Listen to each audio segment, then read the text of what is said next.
Sharif could take some fashion. Yeah, I don't know. Are my jeans tight enough for Sharif? So, he does. He likes his clothes very fitted. Move the chains. All right, y'all, it's time to move the chains, and we're welcoming back one of our favorite guests, ladies and gentlemen, Fletcher Mackel. He last came to our show live from Milan, and now he's back in New Orleans, and it's great to have him back in the studio to talk about the Saints rookie minicamp and the Pelicans head coaching. I'm giving myself a round of applause. There you go. We have a crew here. Crew? Yes? Yeah, okay. Because you are the first. I've had a lot of coffee and a lot of sugar this morning, so get ready. You are the first three-peater. I know, like the Saturday Night Live Five-Timers Club. I don't know what I did to end up as a three-timer on your podcast, but truly thank you. Do I get like an extra mug or a jacket yes, you get or something mug. special? You're getting another mug. Yeah. Yes. Three-Timers Club. Maybe you can share it with your brother who has not been on the show He has not yet. been. Let me just say this. He acts like he's not hurt. You may want to just give him a ring. I'll give you his cell. He can come talk about politics and all the crazy stuff coming up this fall. Okay. You know? All right. Let's get him on. Yeah. You can. I mean, look. Here's the thing. Tell him our agents will call his agents. Okay, because I mean, look. I can be happy and fun, and we can laugh and joke, and we're going to talk Saints and Pelicans. We can talk about Cooper Manning. Said it the right way. I know how to say it. And so, but Travers can come on and like brighten your day with like indictments about the mayor and the sheriff and all sorts of other things that you could probably delve into. Maybe you can do one of those. You can hear it first on this podcast. That's true. And then, so I've known the Mannings a long time. My late father and Archie were extremely close. Yeah. And I know, it's funny. Y'all told me you talked about his name, Cooper, but it's like I've always Cooper. I got to be careful now because it's like I've always like Cooper Manning, and people are like, how are you saying it? It's like, okay, Cooper. You're saying it right, Cooper. No, I'm saying it right. I know, but like when I MC the Manning Awards every year, and I've got to say now Cooper Manning, and I want to say it the way that he pronounces it, but I feel like people are going to be like, what's wrong with this guy? Is he having a stroke on stage? Like, did he say Cooper?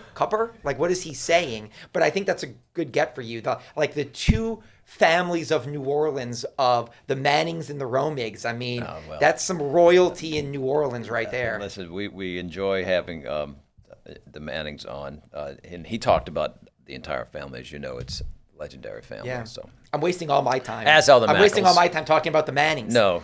So, listen, although I will say this real quick about Cooper Manning, because we're the same age and we grew up around each other. He was so much cooler than my brother and I. In every girl that I may have had a crush on in high school, Cooper dated. So there you go. Some more lore about Cooper Manning. Thank you very much. Okay. We'll add that to the storyline. Well, your work as sports director, you covered the weekend. We have the minicamp is now finished. What's your thoughts? All 32 teams drafted a handful of Hall of Famers each. Isn't that what everybody thinks about the draft? That everybody just nailed the draft, and every one of these rookies is going to be awesome. But I will say this. I do think there is a tangible optimism about the Saints. That after the dark cloud of Dennis Allen and Derek Carr, for better or worse, they just never resonated with the passionate fan base that we have here. There is some real optimism for Kellen Moore and Tyler Shough and what they are building on Airline Drive. And the young players out there were impressive. Interviews on the field. Jordan Tyson not practicing the second day did lead to some concern because he had a significant injury history at Arizona State. But Kellen Moore dismissed it as that is just recovery and maintenance. It was a planned. That's it. That was a planned day off because they don't want to push him too hard too soon. So Kellen Moore is like the most honest person you'll ever meet. He has no ability to lie. He looks so awkward when you ask him a question. Other coaches can, I hate to use a term like this, but like be more politician-like and spin it or get people off the scent. Kellen is not good at that. So I think when he came out and was honest about their handling of him, I don't think he was trying to cover for an injury. So yeah, a lot of optimism on Airline Drive, and I think there should be. I'm excited about Tyler Shough. I'm excited about year 2 of Kellen Moore now that he's had a full offseason here. And look, I still think the Saints division is one of the weaker ones in the NFL. So I think you're going to have a lot of great calls this fall, and maybe the black and gold will be back to the winning ways that we've all experienced and longed for. It's great to hear. Just real quick, your thoughts on Jordan Tyson, just in general. Yeah, I think I'll say this. I think it was a pick that is gutsy is that it was hard to make. But look, Mickey Loomis has been at his best when he makes gambling-like decisions. This is an organization that in 2006, starting from basically scratch after Katrina, could have just drafted Matt Leinart or Vince Young at quarterback, and they signed a quarterback that Nick Saban flunked on a physical that could barely pick up a football. Imagine if social media existed when the Saints signed Drew Brees. People would have been out there with pitchforks on the Saints. So Mickey gambling and taking a little bit of a chance, I think sometimes that is kind of the best version of Mickey Loomis. Look, Dennis Allen was safe. Maybe he should have gambled on a different coach. Yeah. Gambling on a player like Jordan Tyson, he may be the best player in this draft class, but there's some concern about the injury history, but they feel comfortable with it. So for the time being, I'm going to give him the benefit of the doubt. Bryce Lance. Yeah, I think he could be a real steal. Look, it's not like I watch a lot of North Dakota State games, but we all did a ton of research on the draft. He came across in interviews like a 35-year-old. I know his brother's a first-round draft pick, high-profile quarterback. Just well-spoken, articulate, great answers, seems to completely understand the pro game from a maturity standpoint, and he looked impressive. Great. So I think, again, they've given Tyler Shough some weapons. LSU's Barion Brown. Yeah, I think more special teams than anything, but who knows? I mean, again, those receivers, Kellen Moore, he uses the term juice. That's one of his go-to words. And he goes, this class has juice. Yeah. I mean, they got younger and faster. They went from being one of the oldest teams in the NFL to being one of the youngest. And they got some young... Look, their goal was to help Tyler Shough. I think they understand. We can't ask a second-year quarterback who hasn't even started a full season to put us on his shoulders and throw for 400 yards every single game. Like, that's just not possible. So what we need to do is insulate him with help. And I think that was a goal, and they have attained that goal, at least on paper. Oscar Delp, another one. Yeah, Oscar Delp's another one. Look, Scott Shanley is a former Saints player, Saints legend, who does a lot of work with the Saints digital team during the season. And he sits next to us at the games, Sharif Ishak and I. And I joked that over the last 5 years, I've gotten a master's degree in football because I sit next to Scott Shanley. Scott Shanley loves this pick, thinks that Oscar Delp could be one of the big breakout stars of this Saints draft class. Fantastic. Anybody outside of the draft picks, undrafted free agents, or any camp invite guys? So there was a guy, Brock Rechsteiner. And again, I don't know. Yeah. He's the one that father was the wrestler. Yes. Fascinating story. His father is in the Wrestling Hall of Fame. Yeah. He is. His father is look, I don't follow wrestling. I'm sorry. The last time I watched wrestling was Hulk Hogan and like Paul Mr. Wonderful Orndorff. I'm probably going way back and dating myself. Like, what was it called? Like the British Bulldogs. So I'm 50 years old. This was like when I was 10. So I haven't watched wrestling in 40 years. But people that I work with were so excited that Big Papa Pump's son is trying out for the Saints.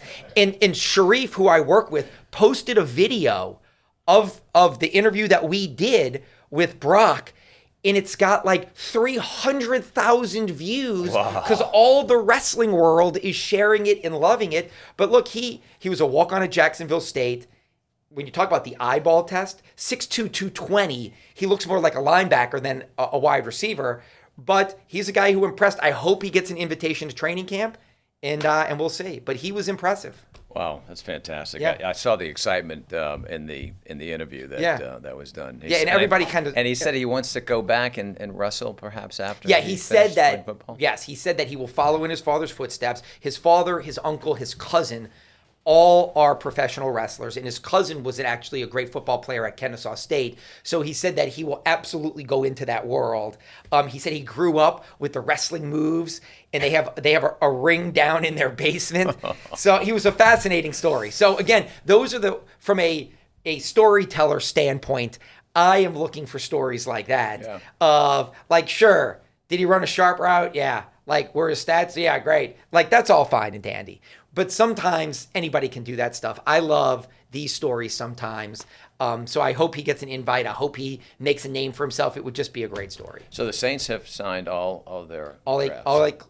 And again, look, the days of I remember starting work in New Orleans when rookies held out because they could negotiate any contracts they wanted. And I always felt like veteran players didn't like that because you're giving these young guys these mega contracts. They haven't done anything. So the NFL, I guess 10 or 15 years ago, I think it was the lockout of 11, they changed it where the rookies are all slotted now. It's like the NBA, that there's a rookie salary scale. So really, it's a done deal at this point. Like some guys may hold out because they want to get a little bit more than the guy in front of them or behind them. But for the most part now, this is an easy process getting your draft class signed. Yeah, that's great. Now, with Pete Werner contract, they they restructured his deal. That. Yeah, not a pay cut, just a restructure, which has been standard operating procedure for the Saints, although they have done less of it in recent years. And I do think that is, Mickey Loomis kind of changing his philosophy a little bit.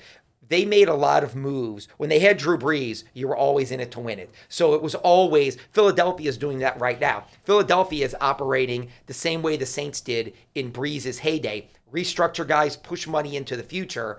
The Saints did it during Brees, and the Saints kept doing it with Carr, feeling they were close, and those decisions weren't great. But really, in the last few off seasons, the Saints haven't gotten into these heavy, crazy kind of restructures that you go, man, oh man, they're going to be handcuffed with that salary for years and years to come. Yeah. All right, so this is Wednesday. Tomorrow, the schedule comes out. Yeah. Do you expect any surprises there and any primetime games, you think? I hope. Look, last year was the first time in 25 years that the Saints didn't get a primetime game. The Saints were only one of 3 teams in the NFL that didn't get a primetime game last year. So it showed you how down the league and the schedule makers were in the Saints. And look, and they had a bad season. Yeah. But in years past, everybody had to play a primetime game. Everybody had to play on Thursday because they said they wanted it to be fair for everyone. A lot of teams got Monday night games because Sunday is still the primo kind of game of the week, so to say. But in the last few years, because Thursday night on Prime, they want prime games. In ESPN on Monday, they want prime games. So now nobody wants dog teams and losing teams. So the Saints last year got no primetime games. I absolutely think the Saints are getting primetime games this year. I would say 2 or 3. I still don't know if they've climbed back to the top of the mountain to get Sunday night, because Sunday night is still prime real estate. But I absolutely think they're getting one Thursday, one Monday, and they may get a third game in there as well. And they also play some good teams. They play Green Bay, that's a big national following. They play the Steelers. I assume Rodgers is coming back. That's a big national following. They play Chicago, who I think is going to be a darling for the schedule makers, put them on primetime a lot. The Giants in New York could be another one of those teams that they put in primetime a lot. Saints play them. So I could see the Saints getting 2 or 3 primetime games, but they will not get shut out. Yeah. NFL is moving a lot of games to across the pond. Yeah. We do expect to be playing in Paris, correct? Yeah, 100%. I mean, they are. You're excited about that? I am. And what does that mean for your fashion? Oh, I mean, look, I got my fancy loafers on here. So I saw these. Because the last time you went to Paris, yeah, your luggage didn't show up. You have a good memory. I went to Paris for the Olympics. I follow you. Well, thank you. I went to Paris for the Olympics, got to spend 23 days there covering the Paris Games, like a amazing professional once-in-a-lifetime experience. Tough gig. Yeah, and my luggage did not show up for 5 days. So Monoprix is the Target of Paris. It's literally Target of, like, it's just called Monoprix. Target, you mean. Yeah. So, but I kept calling it Monoprix, and they're like, Monoprix, idiot, Monoprix. Say it the right way. I'm like, okay, sorry. So I had to go buy a whole wardrobe because my luggage, that was when the CrowdStrike deal hit Delta. Delta is the official airline of the Olympics. Kristen Nuss, she's an Olympian. She had to drive to Houston to fly to Paris just to get there. I made it on time, but my luggage did not. But it's going to be an amazing experience. It's truly one of the greatest cities in the world. I think that the fans that come are going to have a once-in-a-lifetime experience. I really think this is so smart by the Saints and the NFL. The fact that they haven't been to Paris yet. Look, I love the games in London, and I know they're expanding globally, but going to Paris to me is amazing. And I'll say this, I can wear these shoes. So I got these because I saw people in Milan wearing them. I don't know if I'm cool enough to pull them off, but when I was in Milan covering the Winter Olympics, Tom Yamas, went to Loyola, he's the big nightly news anchor, managing editor, huge national news guy. Right. His wife's from New Orleans. I saw him rocking the loafers with the jeans. And I thought, well, you know what? Like, imitation is the greatest form of flattery. So I'm going to buy myself some loafers in Milan and try to pull this off when I get home. Sharif could take some fashion. Yeah, I don't know. Are my jeans tight enough for Sharif? So, he does. He likes his clothes very fitted. I don't know what to do with that. All right, let's switch to Pels. Okay. Head coaching search. What's going on there? Yeah, I think they're going to have a coach very, very soon. I think they're going to be introducing a coach either Friday this week or Monday. I think that it's down to 5 guys, but I really don't know which one I would say is the front runner. I think Jamal Mosley, the Orlando Magic head coach who just got fired from the Magic. He won in Orlando. He just didn't win enough. But when he started in Orlando, they were at rock bottom. He took them to 3 straight playoff appearances. They were a dark horse championship contender this year. So the good is he started at the bottom and turned those young players into something good. The bad is they never won a playoff series. Star players are pointing fingers at him. And then I think there's an assistant coach, Steve Hetzel, who's the great unknown. He's a Nets assistant coach. Joe Dumars had him as a young assistant when Joe was in with the Pistons. Yeah, going way back. So he could say, I knew something about this guy 15 years ago that was special. I've watched him, and now I'm ready to give him the biggest job of his life.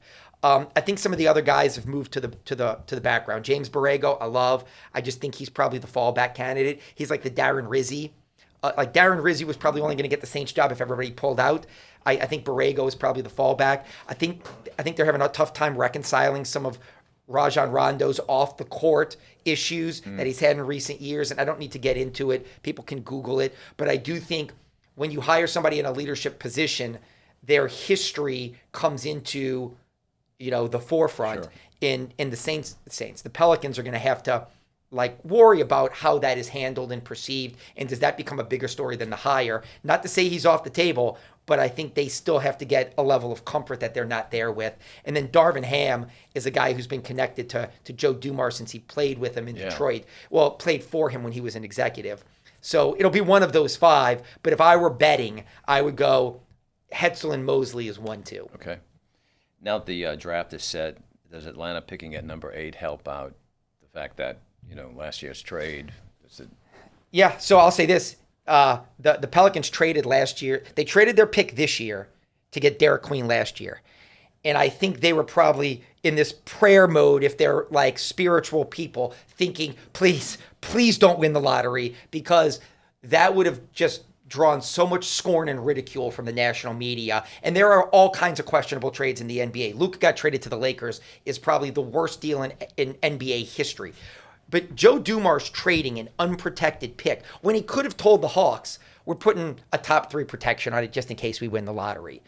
If they'd have won the lottery, it would have been an absolute unmitigated disaster that they would have just been kicked and tarred and feathered for weeks. The fact that the pick landed at 8, whoever goes 8, Derek Queen may be better than that player. So there's a huge sigh of relief. Wipe the sweat off your brow for the Pelicans, because now it doesn't matter. It's over. They didn't win the lottery, and they can breathe easy. Okay, very good. Thanks for that analysis. On your last visit to the show, we realized we made a big mistake. We let you go without getting a Fletcher Mackel hot take trade. Oh, yeah, I got one. I got on one. Your X account, Zion trade. Oh, yeah, I've got one. Yeah. What's it? So it's just so simple. Zion to the Brooklyn Nets for Michael Porter Jr. That you need shooting around Derek Queen. So I feel like Zion and Queen probably won't work. So they can literally go 1-for-1. Brooklyn can get themselves a star that, has an affinity for Brooklyn. The Pelicans get a shooter that they can have with Trey Murphy that can probably work with Fears and Queen. And both teams walk away. They both take risk. They both could have rewards. So that's it. Zion for Michael Porter Jr. And maybe Brooklyn throws in something to incentivize it, because I do think Zion is probably still the better player. Like maybe a future draft pick or a young player, but that's my deal. Thanks. I love fake NBA mock trades. Take us through the Saints' schedule now between now and August preseason. What what happens now? So up next is the off-season training when they can get on the field. That starts the last week of May. It'll be the veterans and the young players, and there'll be 3 weeks of that. Really 3 weeks, but 3 days a week. It's Tuesday, Wednesday, Thursday when they can get on the field and do workouts. Then they'll have a mandatory mini camp the second week of June, and then they'll be off until they're starting training camp July 23rd, 24th. It's like a Tuesday, Wednesday, or a Wednesday, Thursday, and that'll be the first day of practice. So that's basically it. Guys can work out at the facility, which they are right now. They post a lot on their social media accounts about it. But yeah, it'll be off-season training with the rookies and the veterans. Then it'll be mandatory mini camp, and then a big break for about 5 weeks, and then jump right into to training camp. And then Drew Brees will be going into the Hall of Fame. Yeah. And then we'll be starting preseason, and then we'll hopefully have a Saints season that creates some memories and not, some disdain. Well, first time you were on the show, we talked about the enthusiasm that we find in the city now with Tyler at quarterback. Yeah. And now we've been through the draft. You're sensing that. You're feeling like we're moving in the right direction. Yeah, I feel like everything is positive, and it's not a fake positivity. Like, I think in recent years, look, I understand why they hired Dennis Allen. He's part of this. He's one of us. He's one. He deserves this. That's a fair argument. Why they signed Derek Carr. He needed to get out of a dysfunctional organization. He's the next Drew Brees. When we put him in our culture with some consistent stability, he's going to elevate. I get it. I understand why they did it. But it just felt forced, saying Dennis is great. Derek is great. People didn't find that organically. It was people telling you, he's great. See it, see it, see it. Or just wait, just wait, just wait. And it never broke the right way for them. I feel like Tyler Shough. There's people that I work with that loved Spencer Rattler that didn't want to see Tyler Shough. And now they are Tyler Shough people. Organically, I think he has won people over, be it how he has handled himself in the community, investing here, saying the right things, and his play on the field. Even if you don't know football, you go, man, oh man, that was a good throw. That was a good run. Oh boy, they got down the field pretty quick. So I think we have a very well-educated football fan base here. I think they saw him play. And look, I don't want to celebrate him as if he's going to be the next MVP. I hope he's the next MVP and he's, the next Josh Allen. But I do think there's some real optimism, and there's some real optimism for Kellen Moore. And there's some real optimism for this team that isn't fake, where it's like, we're saying it, but do we really mean it? I think people really mean it and believe it. Good. Before we let you go, let's touch bases real quick on Tulane football and LSU football. What do you sense? Tulane, I think, is going to take a step back, unfortunately. I feel terrible saying that, but, I mean, they set the bar so high. Willie Fritz, John Sumrall, 4 straight conference game appearances, playoffs last year. It's just so hard for mid-majors. The bigger schools come and rob their players because of NIL and offering more money. I think they handled the coaching process in a way that really lends itself to a lot of questioning. Will Hall even said it. I know I wasn't the first, second, or third guy, but I'm going to make the most of this. I hope he does. He's a very likable guy, but I just feel like this is probably the year after 4 unbelievable years that started with Willie Fritz in the Cotton Bowl, 4 straight conference championship games, culminating with a playoff appearance last year. I feel like they're probably going to regress a little bit. In LSU, it's playoffs, or it's not or else, because nobody's getting fired. But they spent $50 million to fire Brian Kelly. They spent $90 million to hire Lane Kiffin. They got a roster that cost $40 million. They got a quarterback for $6 million.